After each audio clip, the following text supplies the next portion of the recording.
بېنظمي مو هوج ته رسېدلې بېنظمي مو هوج ته رسېدلې تاسو په خپل ځانو خبر یاست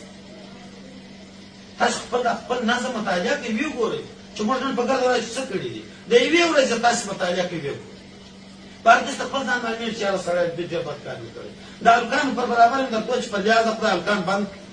مه کوئ کشران ایسته کوئ چې ګورې یو پر سړک راګرځولي انډیواله ورته ناست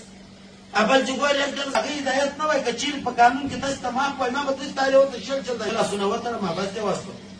په دې سره هلکانو سره دي هغه چې مستند اسناد دي هغه چا کار نه لري نو مستند خو زموږ د ګرده ورځ موږ ته مستند اسنادو سره هلکانو پسې وایي